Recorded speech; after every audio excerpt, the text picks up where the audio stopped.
भारतीय जो spy plane है या जासूसी करने का जो तैयारा है वो कराची के पास देखा गया है, कामयाब हो गए और शहरी लहरें उठे हैं। अफगानिस्तान से हमला मुकम्मल तौर पर भारत की शह पर हुआ।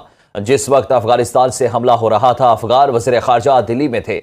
वज़ीर आज़म शहबाज शरीफ का काबीना इजलास से खिताब, कहा हालिया वाक़यात से सब्र का पैमाना लबरेज हुआ। भारत की पाकिस्तान मुखालिफ जो कार्रवाइयाँ हैं वो हमेशा से बेनकाब हो रही हैं। जो भारतीय खुफिया एजेंसीज है उनका हाथ सामने आया है। फिर पाकिस्तान में आज फिर धमाका हुआ है जिससे पाकिस्तान फोर्सेस के 5 जवानों की जानें गई हैं। अब ये धमाके का जिम्मेदार कौन है? क्या फिर से अफगानिस्तान साइड से टीटीपी या दूसरी ऐसी ऑर्गेनाइजेशंस एक्टिव हो रही हैं? तो पाक भारत जंग को लेके न्यू अपडेट्स आई हैं। भारत ने कुछ नए जो वेपन्स है, नए हथियार तैयार किए हैं इस जंग के लिए। अब ये जंग सिर्फ मिसाइलों की हद तक या फौजों की हद तक, बंदूकों की हद तक, एयरफोर्स या नेवी की हद तक नहीं रहेगी। इस जंग में कुछ डिफरेंट नौयत के हथियार जो है वो तैयार किए गए हैं, जो कि निहायत खतरनाक हथियार है। और पाकिस्तान ने भी फैसला किया है और सुनाया भी अपना फैसला स्टेज पे खड़े होके कि अगर तुम लोग हम पे बड़े हथियार इस्तेमाल करोगे तो हम भी तुम्हारे पे वो बड़े हथियार इस्तेमाल करेंगे जिससे आधी दुनिया तबाह कर देंगे। हम तो डूबेंगे सनम, तुमको भी साथ ले डूबेंगे। अगर हम कहें कि पाकिस्तान हिंदुस्तान की जो जंग है वो एक बंद गली की तरफ धकेला जा रहा है तो इसमें गलत नहीं होगा, क्योंकि दोनों न्यूक्लियर ममालिक है। दोनों में से जो भी आ रहा होगा वो दूसरे पे न्यूक्लियर भी छोड़ सकता है। इसराइल से लड़ने जा रहे हैं। मैं भी ये मेरी बात कुछ लोगों को बहुत बुरी लगे, तकलीफ हो और ये लगे कि शायद मैंने बड़ी कोई अगेंस्ट बात कर दी है, लेकिन एक सवाल है कि हम इसराइल को मारने जा रहे हैं, लेकिन अफगानिस्तान जिसके पास ना टेक्नोलॉजी है, ना प्रॉपर वेपन है, ना प्रॉपर आर्मी है, ना उनकी प्रॉपर इंटेलिजेंस है, वो हमारे घर आ गया। से की गई कॉल ना सिर्फ ट्रम्प के अंदर थरथली में जाती हुई दिखाई दी, बल्कि पूरे का पूरा कह लें कि जो यूएसए है, जो उनका व्हाइट हाउस है, वो हिल गया है। और उसमें ये बात की गई है कि आपने जो 50% टैरिफ पर लगाए हैं, आप उनको कम करके 15 से 16% टैरिफ पर आते हुए दिखाई दे, ताकि आपके और हमारे जो दरमियान एक ट्रेड डील है वो मुनासिब तरीके से की जाए। एक बार ट्रुप्स मूव हो गए आपके लिए, फिर जब एक बार आपके अंदर ऐसे घुस गए ना, इनको निकालना इम्पॉसिबल है। It is next to impossible. Take my word from it, because we have been, doing it. It is something like, अगर आपका बांग्लादेश का एक्सपीरियंस ले ले, उसमें भी it was impossible. एक बार लॉन्च हो गई, अब काम तो करना पड़ेगा। चलिए, उस समय अच्छा था कि 12-13 दिन में खत्म हो गई। मैं तो अभी भी कहता हूँ 12-13 दिन में। प्रॉब्लम आ जाती है सबसे बड़ी, जब आपके यहाँ और हमारे यहाँ एक पता नहीं कौन सी इमेजिनरी वॉर हमने क्रिएट करी। नमस्कार दोस्तों, जय हिंद, वंदे मातरम। दोस्तों, आज एक नई वीडियो में आपका फिर से स्वागत है। तो जैसा कि खबर निकल के आ रही है कि अब पाकिस्तान और इंडिया का फिर से वार होगा। अब बड़ी चुनौती पाकिस्तान के आगे खड़ी होती दिखाई दे रही है, और यह एक या दो नहीं बल्कि 4 मोर्चों पर। जी हाँ, पाकिस्तान के सामने 4 मोर्चों पर जंग का संकट बना हुआ है। ये 4 मोर्चे कुल 8000 किलोमीटर लंबी सीमा पर है, और पाकिस्तान की इनसे निपटने की तैयारी भी पर्याप्त नहीं दिखती है। भारत को हमेशा 2 मोर्चों के युद्ध में उलझाने की कोशिश पाकिस्तान करता रहा है। इसी नीति के तहत उसने पीओके का एक बड़ा हिस्सा चीन को दिया था। पूर्व डीसीएस जनरल बिपिन रावत को 2.5 मोर्चों के युद्ध की बात अक्सर करते थे। पहला चीन, दूसरा पाकिस्तान और तीसरा आंतरिक संघर्ष। पाकिस्तान के सामने यह संकट अफगानिस्तान के तनाव के चलते बढ़ा है। पाकिस्तान के डिफेंस मिनिस्टर ख्वाजा आसिफ ने तो इस डर को खुलेआम जाहिर भी किया है।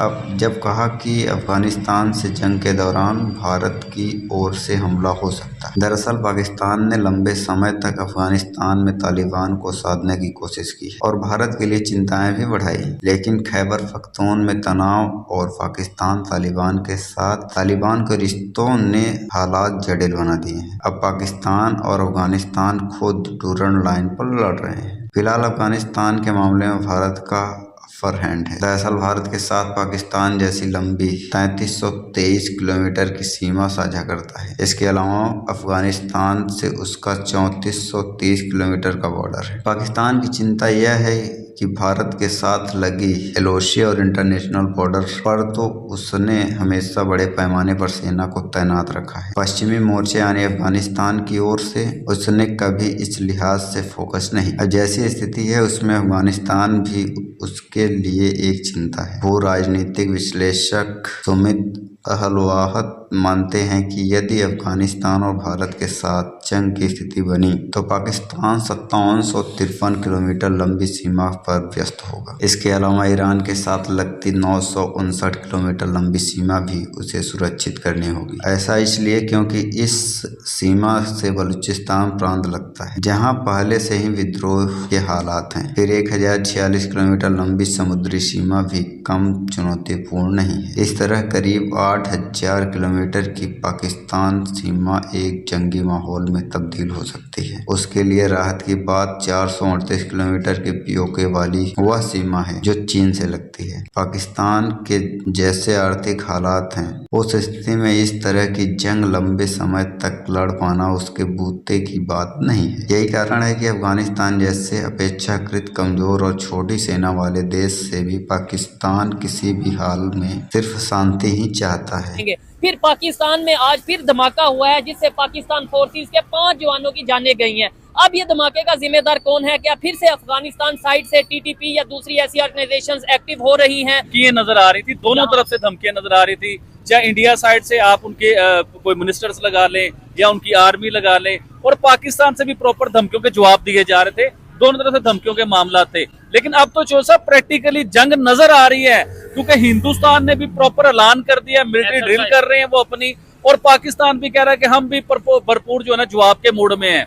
आपको आइडिया होगा कि हिंदुस्तान ने जो आप कराची के करीब प्रॉपर एक मिलिट्री ड्रिल उन्होंने स्टार्ट की है, और पाकिस्तान को उन्होंने ऑफिशियली जो है ना एक प्रॉपर एक नोटिस भी जारी कर दिया है, जिस नोटिस में उन्होंने कहा कि जी हमारी इधर मिलिट्री ड्रिल चल रही है और हम जो है ना अब आप इस तरफ ना आए। यानी कि एयरफोर्स की जंग जो है ना प्रॉपर हमें सुनने को मिली जंग, और आपने वो देखी भी है जंग कि हिंदुस्तान के भी एयरफोर्स जो है ना प्रॉपर यूज हुए, इधर से एयरफोर्स पाकिस्तान का भी प्रॉपर यूज हुआ, और टेक्नोलॉजी की जंग देखी हम लोगों ने। जो टेक्नोलॉजी की जंग थी ना, जदीद टेक्नोलॉजी की, जिसमें पाकिस्तान की तरफ से चाइनीज टेक्नोलॉजी यूज हुई और इंडिया की तरफ से भी फ्रांस की टेक्नोलॉजी यूज हुई। ये टेक्नोलॉजी की जंग थी इसके भी। अच्छा, नेगोशिएशन टूटने थे क्योंकि कुछ हफ्ते पहले ये लोग कतर में मिले थे, दोहा के अंदर पाकिस्तान और अफगानिस्तान दोनों के दोनों मिले, इनके लोग आपस में मिले, और वहां पे क्या हुआ? हाँ नहीं लड़ेंगे, नहीं फिर अटैक। दोस्तों, ये अटैक देखिए एक दूसरे के ऊपर चलते रहेंगे, ये नहीं रुकने वाले। प्रॉब्लम कब होती है? जब लोग पोजीशंस ले लेते हैं। आपको क्या लगता है कि ड्यूरेंट लाइन को लेकर अफगान तालिबान कोई समझौता कर पाएगा, या फिर पाकिस्तान ड्यूरेंट लाइन को लेकर कि ड्यूरेंट लाइन यही है, इंटरनेशनल बॉर्डर है, हाँ अब हम इसको नहीं मानते? क्या पाकिस्तान ऐसा कर सकता है? ये हो ही नहीं सकता। ये कन्फ्लिक्ट और आगे बढ़ेगी। इसराइल से लड़ने जा रहे हैं। मे भी ये बातें, ये मेरी बात कुछ लोगों को बहुत बुरी लगे, तकलीफ हो, और ये लगे कि शायद मैंने बड़ी कोई अगेंस्ट बात कर दी है, लेकिन एक सवाल है कि हम इसराइल को मारने जा रहे हैं, लेकिन अफगानिस्तान जिसके पास ना टेक्नोलॉजी है, ना प्रॉपर वेपन है, ना प्रॉपर आर्मी है, ना उनकी प्रॉपर इंटेलिजेंस है, वो हमारे घर आ गया अटैक। दोस्तों, तुर्की ने फिर एक बार आलम इस्लाम का लीडर खलीफा बनने की कोशिश करी। पाकिस्तान और अफगानिस्तान को बुलाया इस्तांबुल में और बोला, यार तुम लोग क्यों लड़ रहे हो? लड़ाई वड़ाई बंद करो यार, ये कोई बात होती है? और दोस्तों, इतना समझाया कि नेगोशिएशंस टूट गए। और सऊदी अरेबिया के जो डिफेंस डील्स हुई थी और सारे मामलात हुए थे सऊदी अरेबिया की, यानी कि सऊदीया पे अटैक और पाकिस्तान पे अटैक समझा जाएगा, ये सारे मामलात आपको पता है। लेकिन आपको ये पता है कि सऊदी अरेबिया एक तरफ डील करता है पाकिस्तान से हमारी सिक्योरिटी संभालें, और दूसरी तरफ वो डील करता है हिंदुस्तान के कश्मीर में। इंडिया के कश्मीर में इतनी बड़ी इन्वेस्टमेंट सऊदी अरेबिया कर रहा है ना, आप सोच भी नहीं सकते हैं। नरेंद्र मोदी ने भी ऐलान, जी हाँ, उनका जो बैरी बेड है वो अपने आप में जो है ना एक शहर है पूरा, वो इतना बड़ा बैरी बेड है इंडिया ने जो बनाया है। उस पे एयर स्पेस भी होती है, मतलब उससे उनके जंगी जहाज भी उड़ सकते हैं, उसमें टैंक भी होते हैं, उसमें टेक्नोलॉजी से भरा होता है। वो समझ ले अपने आप में जो बैरी बेड़ा होता है ना, वो एक शहर होता है, जो इंडिया के प्राइम मिनिस्टर ने कहा था कि पाकिस्तान की रात की नींदें उड़ा रहा है ये। और देखे बैरी बेड़े के साथ साथ पाकिस्तान भी प्रॉपर एक तैयारी में बैठा हुआ है। अच्छा, इंडिया ने जो सोचा, इंडियन आर्मी चीफ ने या इंडिया के वजीर आजम ने, उन्हें ये लगा कि पाकिस्तान जो है ना कराची वाली साइड से थोड़ा सा लूज नजर आ रहा है, लेकिन देखें जो सब पाकिस्तान ने भी कोई तैयारी की। डेफिनेटली जंग में शुरू से जंग की फेवर में नहीं हुआ। जंग जो है उससे हमेशा गरीब का नुकसान होता है। जो बेटे जाके बॉर्डर्स पे खड़े होते हैं, बॉर्डर के दोनों साइड पे नुकसान उनका होता है। उनकी माएँ जो हैं अपने बेटों को अरसों याद करती हैं। तो इस तरह नहीं होना चाहिए, जंगे नहीं होनी चाहिए। ठीक है, आपकी दोस्ती आपस में नहीं है तो ये मतलब नहीं आप दुश्मन बन जाओ, आप एक दूसरे के साथ बातचीत करना बंद कर दो।